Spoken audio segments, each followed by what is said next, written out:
স্বাগত দীপ্ত সংবাদের সাথে আছে আমি কাজী আসফুজ্জামান। সড়ক পথে ঘরমুখো মানুষের ব্যাপক চাপ রয়েছে। কোথাও কোথাও অতিরিক্ত ভাড়া নেয়ার অভিযোগ করেন যাত্রীরা। নারায়ণগঞ্জ থেকে ঈদযাত্রার খবর জানাচ্ছেন সহকর্মী গৌতম সাহা।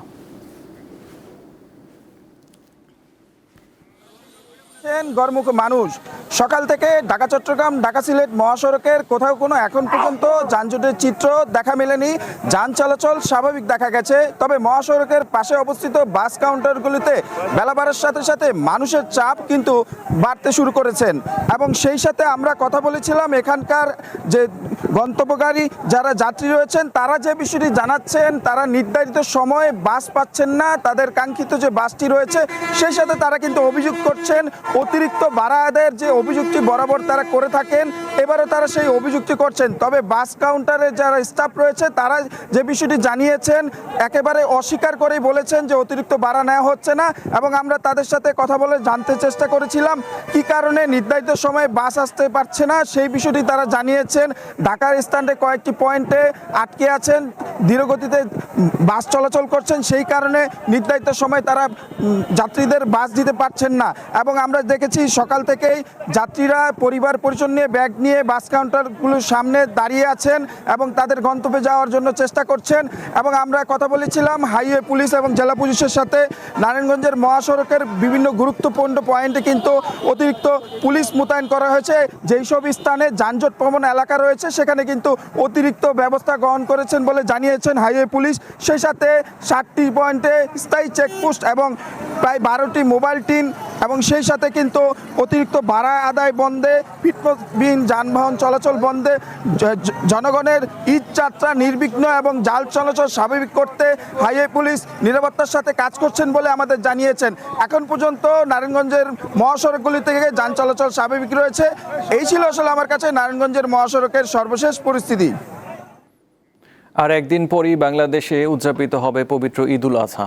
প্রিয়জনের সঙ্গে উৎসব করতে রাজধানী ছাড়ছেন অসংখ্য মানুষ। ফলে ট্রেন, বাস ও লঞ্চে যাত্রীর চাপ বেড়েছে। এ বিষয়ে জানাতে কমলাপুর রেল স্টেশন থেকে যোগ দিচ্ছেন সহকর্মী রুবায়েত হাসান। রুবায়েত, আজ যাত্রীরা কতটা স্বস্তিতে ঢাকা ছাড়তে পারছেন এবং সময় মতো ট্রেন ছাড়ছে কি আমাদের জানাবেন। সঙ্গে নিয়ে আসলে সাধারণ মানুষ নারী চ্যানে ফিরছেন, কিন্তু সেই ভোগান্তির মাত্রা আসলে কতটা? সকাল থেকেই দেশের উত্তর জনপদ, পূর্ব জনপদ কিংবা একদম পশ্চিমের যে জনপদগুলো রয়েছে সেখানে কিন্তু মানুষের যে ট্রেনগুলো পরিবহন হয় কমলাপুর থেকে, সেখানে দেখা গেছে বড় ধরনের এক ধরনের শিডিউল বিপর্যয়। যেমন যে তথ্যগুলো জানানো হচ্ছে যে রেল কর্তৃপক্ষ জানাচ্ছে উত্তরবঙ্গের যে ট্রেনগুলো আছে সেগুলো 1 থেকে 3 ঘন্টা পর্যন্ত বিলম্বে রয়েছে। আর সকল ট্রেনই বলা যায় যে মোটামুটি 30 মিনিট থেকে 1-1.5 ঘন্টার একটা বিলম্ব নিয়ে যাচ্ছে। এই যে ট্রেনটি দাঁড়িয়ে রয়েছে সেটি হচ্ছে ঢাকা থেকে জিয়াপুর এবং ঢাকা জামালপুর এক্সপ্রেস। পুরো ট্রেনটি টানা টানা পরিপূর্ণ। আমি ছবি নেবার জন্য একটু ভেতরে উঠবার চেষ্টা করেছিলাম। যারা টিকিট কেটেছে তারাও বাইরে এই মুহূর্তে দাঁড়িয়ে আছে। ট্রেনটি ছাড়ার কথা ছিল ঠিক 10টায়, খানিকটা সময় পেরিয়ে গেছে। যেই মানুষদের আপনি ক্যামেরা ফেলে দেখছেন তারা আসলে টিকিট কেটে এমন ট্রেনের দরজার সামনে দাঁড়িয়ে রয়েছেন, কারণ ট্রেনটি অপেক্ষাকৃত বেশি মানুষের চাপে এই মুহূর্তে গন্তব্যের উদ্দেশ্যে ছেড়ে যাওয়ার আগ মুহূর্তে একদমই পরিপূর্ণ। আর ছোটখাটো যে ধরনের ভোগান্তি সেগুলো থেকে থেকে মানুষ যখন বলছে যে টিকিটের ব্যবস্থাপনার মধ্যে খানিকটা গলত, তারা দেখতে পাচ্ছেন যে পুরো ট্রেনটি একদম মানুষের পরিপূর্ণ। স্টেশন ম্যানেজারের সঙ্গে আমার কিছুক্ষণ আগে কথা হয়েছিল, তিনি এই পুরো যে স্টেশন সেটিতে তিনি দেখছেন বিভিন্ন ধরনের অসঙ্গতি রয়েছে। বাড়তি মানুষের চাপের কারণে আজ কমলাপুর রেল স্টেশনে ভোগান্তি নিয়ে আসলে প্রিয়জনের কাছে যেতে হচ্ছে। বিলম্ব রয়েছে, ট্রেনের শিডিউল বিপর্যয় বড় ধরনের রয়েছে। তবে রেলওয়ে কর্তৃপক্ষ আন্তরিকতা আবার চেষ্টা করেছে তারা যাতে ট্রেনের ছাদে বা বাম্পারে যারা পরিবহন না হয় এই জন্য বারবার মাইকিং করছেন। তবে মানুষ সেই বাধা বা সেই নিষেধ উপেক্ষা করছে না। পুরো ট্রেনে আসলে তারা বাড়তি হয়ে ভ্রমণের চেষ্টা করছেন, কারণ লক্ষ্য একটাই, প্রিয়জনের সঙ্গে হয়তো দেখা করতে যাবেন, তবে ঝুঁকিতে তারা নিচ্ছেন। ছিলেন রুবায়েত হাসান। এবার কোরবানির পশুর হাট প্রসঙ্গ, রাজধানী সহ সারা দেশের পশুর হাট এখন ক্রেতা বিক্রেতায় সরগরম। আর একদিন পরে ঈদুল আজহা, তাই পছন্দের পশু কিনতে সবাই ভিড় করছেন হাটে। এ বিষয়ে জানাতে রাজধানীর গাবতলী থেকে যোগ দিচ্ছেন সহকর্মী মাহিদুর রহমান। মাহিদুর, এই মুহূর্তে হাটে ক্রেতা বিক্রেতার উপস্থিতি আর বেচা বিক্রি কেমন হচ্ছে আমাদের জানাবেন। আসিফ, ঈদের কিন্তু আর মাত্র একদিন বাকি রয়েছে। আপনি জানেন যে ঢাকায় যেসব মানুষ সাধারণত ঈদ করে তারা কিন্তু ঈদের আগের দিন সবচেয়ে বেশি এই গরু কেনাকাটার মধ্যেই ব্যস্ত থাকে, এবং আজকে কিন্তু সেই বিশেষ দিন যেদিনে কিন্তু ক্রেতা এবং বিক্রেতার মধ্যে একটা উত্তেজনাকর অবস্থা এই মুহূর্তে গাবতলীর হাটে আমরা দেখতে পাচ্ছি যে গত বেশ কিছুদিন ধরে আমরা এই রকম ক্রেতা এবং বিক্রেতার উত্তেজনা কিন্তু দেখিনি। আমি যদি আপনাকে একটু দেখানোর চেষ্টা করি যে আজকে কিন্তু গত বেশ কয়েকদিনের থেকে সবচেয়ে বেশি ক্রেতা এবং বিক্রেতা সকাল থেকেই এখানে আসা শুরু করেছে। বেশ দূর দূরান্ত থেকে, অর্থাৎ দেশের উত্তরাঞ্চল এবং দক্ষিণ পশ্চিমাঞ্চলের বেশ কিছু জেলা থেকে কিন্তু ট্রাকের পর ট্রাক গবাদি পশু এখানে আনছে, এবং ক্রেতাদের পাশাপাশি কিন্তু বিক্রেতাদেরও এখানে আমরা ভিড় দেখছি। গত 2 দিন ধরে এত বেশি গবাদি পশু ছিল না এখানে, আজকে যে পরিমাণ পশু এখানে আসা শুরু করেছে। আমি এখানে আমি ক্রেতাদের সাথে কথা বলেছি, তাদের কিন্তু আমি চাহিদাটা দেখেছি যে বড় গরুর থেকে মাঝারি গরুর চাহিদায় ক্রেতাদের মধ্যে বেশি দেখতে পেয়েছি। আমি এইখানে একজন বিক্রেতার সাথে কথা বলতে চাই, আমি ওনার কাছে জানার চেষ্টা করবো উনি কয়টি গরু এনেছেন, কোথা থেকে এনেছেন এবং কি দামে সেটি বিক্রি করতে চান। আমি মানিকগঞ্জ থেকে আসছি, একটা গরু আনছি, মানে আমার নিজের পোষা গরু, কারণ 5.5 লক্ষ টাকা দাম চাইতেছি, মানে দাম 4.5 লক্ষ টাকা হলে মানে বিক্রি করবো এবছরে। হ্যাঁ বলেছে, মোটামুটি 3,80,000 টাকা বলছে। দর্শক, আসিফ, আপনি যেমনটি শুনছিলেন যে মানিকগঞ্জ থেকে তিনি এসেছেন, মানিকগঞ্জ থেকে তিনি এই গরুটি নিয়ে এসেছেন আজকে সকালে, এবং তিনি এই গরুটি 5 লাখ টাকার মতো চেয়েছেন। এবং আমি এই ক্রেতার সাথে কথা বলেছি, ক্রেতা বলেছে যে এই গরুটি 3 লাখ পর্যন্ত হলে তার নেয়ার সামর্থ্য রয়েছে, এবং এর থেকে অনেক বড় বড় গরু, ইভেন এখানে মহিষও রয়েছে। এই গবাদি পশুগুলোকে কিন্তু সাজসজ্জার মধ্যেই রেখেছে ক্রেতারা। এবং আজকে যে এই অবস্থা গাবতলী হাটের, এখানে কিন্তু ঈদের যে একটা আমেজ, সেই আমেজটি কিন্তু পরিষ্কারভাবে বোঝা যাচ্ছে। বেশ বৈরী একটা আবহাওয়া এই মুহূর্তে বিরাজ করছে।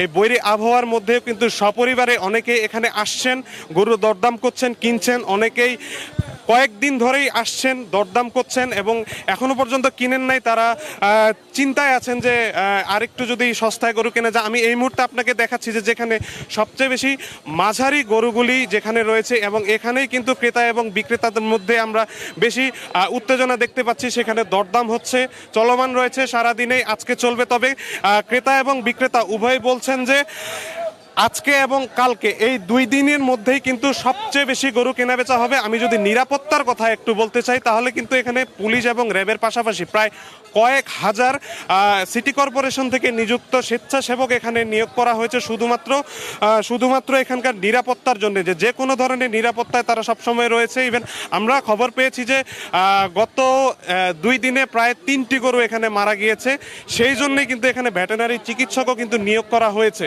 তো সিটি কর্পোরেশন থেকে তদারকি করা হচ্ছে, ঢাকা মেট্রোপলিটন পুলিশের থেকেও কিন্তু এখানে রেগুলার তদারকি করা হচ্ছে। তো আপাতত আমার কাছে গাবতলী গরুরহাট থেকে এই ছিল সর্বশেষ তথ্য। আসিফ। জি মাহিদুর, আইন শৃঙ্খলা রক্ষাকারী বাহিনীর সেখানের ভূমিকা কেমন দেখছেন?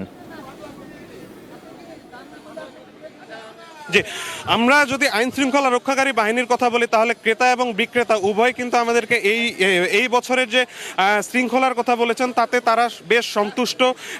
এই পর্যন্ত কোনো ধরনের ভীতিকর পরিবেশ বা বিশৃঙ্খল পরিবেশ কিন্তু এখানে তৈরি হয়নি। তারা কিন্তু বেশ কয়েকটা পয়েন্টে ওয়াচ টাওয়ার বসিয়েছে, তদারকির মাধ্যমে সব কিছুই তারা দেখছে, তারা মনিটরিং করছে, বিশেষ করে র্যাবের টহল। এবং গতকালকে তারা জানিয়েছে যে সাদা পোশাকের পুলিশ কিন্তু সর্বত্র তারা রয়েছে, মলম পার্টি এবং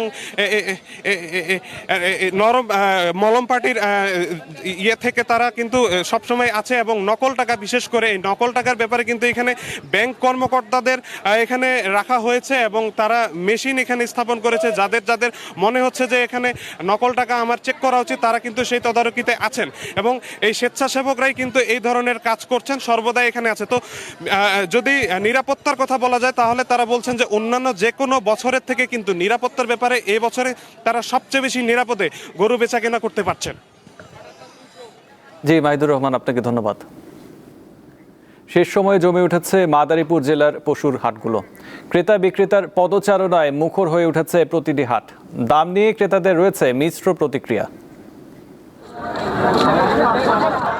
ঈদুল আজহাকে কেন্দ্র করে মুসলিমরা পশু কোরবানি দেওয়ার জন্য কেনাকাটা করছে। তেমনি একটি হাট আজকে মাদারীপুরের শিবচর উপজেলার সবচেয়ে বড় কোরবানির পশুর হাট শিবচর উপশহর হাটে আমরা এসেছি। এখানে এসে আমরা সকাল থেকে যেমনটা দেখতে পেয়েছি যে এখানে কিন্তু এই মাদারীপুর এবং আশেপাশে শরীয়তপুর এবং ফরিদপুর জেলার অনেক গরুরা, গৃহস্থের লোকজন এবং পাইকাররা এখানে গরু নিয়ে এসেছে। স্থানীয় গরুরই বেশি আনাগোনা, মাঝারি সাইজের গরুটার চাহিদা খুব বেশি। আমি দুইটা বিক্রি করছি, একটা বেশি 2,81,000, একটা বেশি 1,60,000। কম করে হলো 4 থেকে 5,000 গরু আছে এখানে, ক্রেতাও ওই রকম আছে। মাঝারি ধরনের গরুর কদর সবচেয়ে বেশি, কারণ অনেকেই একটা গরু কিনে নিয়ে যাচ্ছে কোরবানি দেওয়ার জন্য। এছাড়া ছাগলের হাটেও কিন্তু আমরা দেখেছি যে অনেকে ছাগল এখানে উঠেছে। একটা ছাগল আনছিলাম 65,000 টাকা দাম পাইছি, দামই কয় নাই। যেভাবে পারি 2-2.5 লাখ টাকা দামের যদি পারি ওই রকম একটা গরু কিনবো। আরো সব একটা গরু আনছি, আমি গরু লালন করি প্রতি বছরই 2-4-5টা আনি। কেউ 3.5 লাখ, কেউ 5 লাখও বলে, কিন্তু তাতে পোষাই যাচ্ছে না। কিন্তু যে অনুযায়ী খাওয়া দাওয়া করেছি এই অনুযায়ী দেখা যায় মানে হইতেছে না আমাদের। কয়েকটা বড় গরু এসেছে, সেগুলোর মূল্য কিন্তু 8 লাখ 10 লক্ষ টাকা।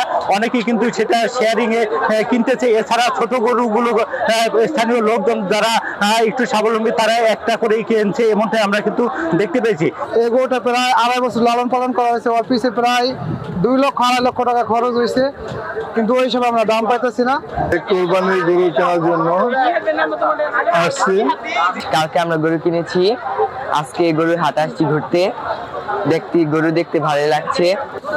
জেলা পুলিশ প্রশাসনের পক্ষ থেকে আমরা জানতে পেরেছি যে জেলার গরুর হাটগুলোতে জেলায় প্রায় 1/2 শতাধিক গরুর হাট রয়েছে। এইসব গরুর হাটে অপ্রীতিকর ঘটনা, জাল টাকা ছড়াছড়ি এবং অন্যান্য অন্যায় প্রতিরোধ করার জন্য এখানে কিন্তু কয়েক স্তরের নিরাপত্তা ব্যবস্থা করা হয়েছে। অনেক জায়গায় কিন্তু পুলিশ সরাসরি ডিউটি আছে এবং সাদা পোশাকেও কিন্তু পুলিশ এবং র্যাব এবং অন্যান্য সদস্যরা রয়েছে। মাদারীপুরের গরুর হাট থেকে এই ছিল আমার কাছে সর্বশেষ সংবাদ। রাজধানীর মিরপুরে কালশী বস্তিতে ভয়াবহ অগ্নিকাণ্ডের ঘটনা ঘটেছে।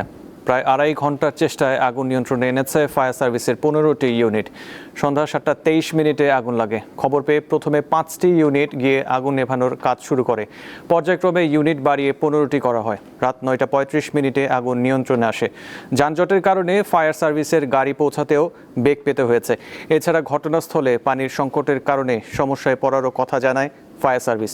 প্রাথমিকভাবে আগুন লাগার কারণ ও ক্ষয়ক্ষতির পরিমাণ জানা যায়নি।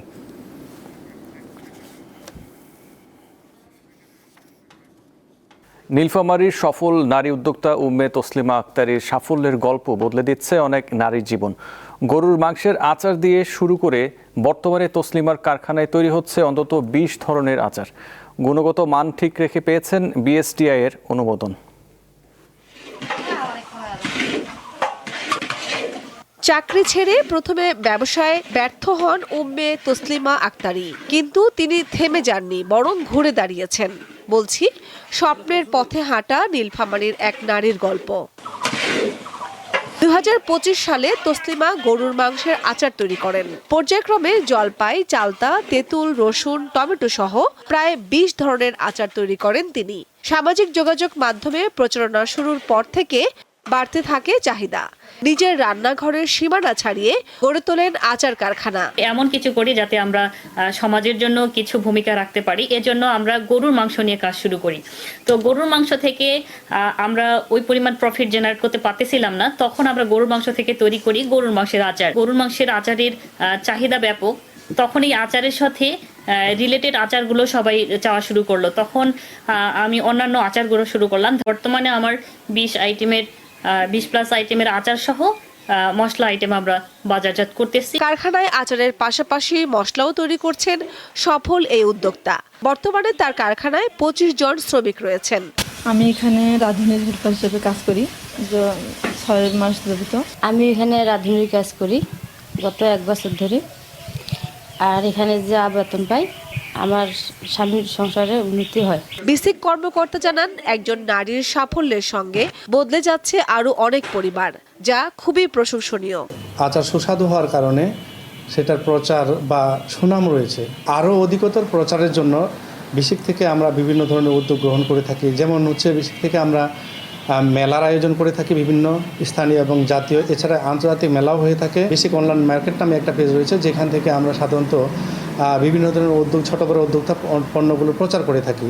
এছাড়া এরকম উদ্যোক্তাদের উন্নয়নের জন্য বিসিক থেকে আমাদের বিভিন্ন ছোটো বড় লোন রয়েছে, অর্থাৎ ঋণ রয়েছে। সেই ঋণের মাধ্যমে আমরা তাদেরকে সহযোগিতা করে থাকি। পণ্যের গুণগত মান ঠিক রেখে নিরাপদ খাবার নিশ্চিত করার দাবি উদ্যোক্তা তসলিমার। কামরুন নাহার, দীপ্ত, বার্তা কক্ষ। ফেনী সোনাগাজীতে স্থাপিত সৌর বিদ্যুৎ কেন্দ্র থেকে নিয়মিত 75 মেগাওয়াট বিদ্যুৎ জাতীয় গ্রিডে যুক্ত হচ্ছে। পরিবেশ বান্ধব এই বিদ্যুৎ কেন্দ্র থেকে একদিকে সরাসরি সাধারণ মানুষ উপকৃত হচ্ছে, অন্যদিকে পরিবেশ রক্ষায় ভূমিকা রাখছে বিদ্যুৎ কেন্দ্রটি। প্রায় 1000 একর জায়গার উপর বিশাল এই সৌর বিদ্যুৎ প্রকল্পটি ফেনীর সোনাগাজী উপজেলার চর চান্দিয়া ও চর দরবেশ ইউনিয়নের পূর্ব বড়ধলি এলাকার এই প্রকল্পে প্রতি ঘন্টায় উৎপাদন হচ্ছে 75 মেগাওয়াট বিদ্যুৎ। উপকূলের জলোচ্ছ্বাস এবং প্রকল্প এলাকায় লবণাক্ত পানি রোধে নির্মাণ করা হয়েছে 5 কিলোমিটার বাঁধ। এটা বেশি ডিপেন্ড করে রোদের উপর। তারপর আরও কিছু ফ্যাক্টর আছে, বাতাসের প্রেশার, বাতাসের স্পিড, তারপর টেম্পারেচার। এই ফ্যাক্টরগুলো সব কিছুর উপর ডিপেন্ড করে আমাদের এই জেনারেশনটা হয়। শুধু রোদের উপর না, কিন্তু রোদের উপর বেশি ডিপেন্ডেন্ট। পরিবেশ রক্ষার পাশাপাশি এই প্রযুক্তি থেকে সরাসরি উপকার পাচ্ছেন স্থানীয়রা। গ্রাম অঞ্চলে যেই লোডশেডিং হয়, এইটা থেকেও আমরা মুক্তি পাবো যদি বেশি বেশি এই বিদ্যুৎ উৎপাদন হয়। তো জমির নিচে, সোলার প্ল্যান্টের নিচে এখানে সবজি চাষ করা হচ্ছে, অলরেডি উদ্যোগ নেওয়া হয়েছে এবং প্রসেসিং চলছে, এবং প্ল্যান্টের চারিপাশ দিয়ে গাছ লাগানো হয়েছে বিভিন্ন ফল ফলাদি গাছ সহ। প্রকল্পটি চালুর পর গত 8 মাসে 72 কোটি টাকার বিদ্যুৎ উৎপাদন হয়েছে বলে জানান প্রকল্প ব্যবস্থাপক। এই বিদ্যুৎ কেন্দ্র থেকে সর্বোচ্চ 80 মেগাওয়াট বিদ্যুৎ জাতীয় সরবরাহ করা হচ্ছে। বিদ্যুৎ কেন্দ্র থেকে কার্বন নিঃসরণ হচ্ছে না, এটা 100% পরিবেশ বান্ধব বিদ্যুৎ কেন্দ্র। এখানে আরো জমি অধিগ্রহণ করা হয়েছে। আমরা একই রকম ভাবে এখানে আরো সৌর বিদ্যুৎ আমরা ভবিষ্যতে করার জন্য পরিকল্পনা গ্রহণ করেছি। 100 ওয়াট করে আরো 3টি প্রকল্পের 300 মেগাওয়াট বিদ্যুৎ উৎপাদনের কাজ চলমান রয়েছে। ইজিসিবির একটি প্রকল্প আছে, এখানে দৈনিক 75 মেগাওয়াট বিদ্যুৎ আমাদের জাতীয় গ্রিডে যুক্ত হচ্ছে। অবশ্যই সোলার থেকে উৎপাদিত সৌর বিদ্যুৎ এটা তো ব্যয় সাশ্রয়ী, এটা বলার অপেক্ষা রাখে না। 2021 সালে শুরু হয় বৃহত্তম সৌর বিদ্যুৎ কেন্দ্র নির্মাণ কাজ। ব্যয় ধরা হয় 800 কোটি টাকা। কামরুন নাহার, দীপ্ত, বার্তা কক্ষ। এবার আন্তর্জাতিক প্রসঙ্গ। যুদ্ধবিরতি আর শান্তি চুক্তি নিয়ে আলোচনার মধ্যেই ইরানের দক্ষিণাঞ্চলে নতুন করে হামলা চালিয়েছে যুক্তরাষ্ট্র। যুক্তরাষ্ট্রের সেন্ট্রাল কমান্ড এক বিবৃতিতে জানিয়েছে, ইরানের ক্ষেপণাস্ত্র ঘাঁটি এবং সমুদ্রপথে মাইন পুঁতে রাখার চেষ্টায় লিপ্ত স্পিডবোটগুলোকে লক্ষ্য করে এই হামলা চালানো হয়েছে। ওয়াশিংটনের দাবি, আত্মরক্ষা এবং ইরানি বাহিনীর হুমকি থেকে যুক্তরাষ্ট্রের সেনাদের সুরক্ষার জন্য এই পদক্ষেপ নেওয়া হয়েছে। হামলার বিষয়ে ইরান এখনও আনুষ্ঠানিকভাবে প্রতিক্রিয়া জানায়নি। যুক্তরাষ্ট্রের পররাষ্ট্রমন্ত্রী মার্কো রুবিও বলেছেন, নতুন করে হামলার কারণে যুদ্ধবিরতি নিয়ে অনিশ্চয়তা তৈরি হলেও এখনও দুই দেশের মধ্যে একটি চুক্তির সম্ভাবনা আছে।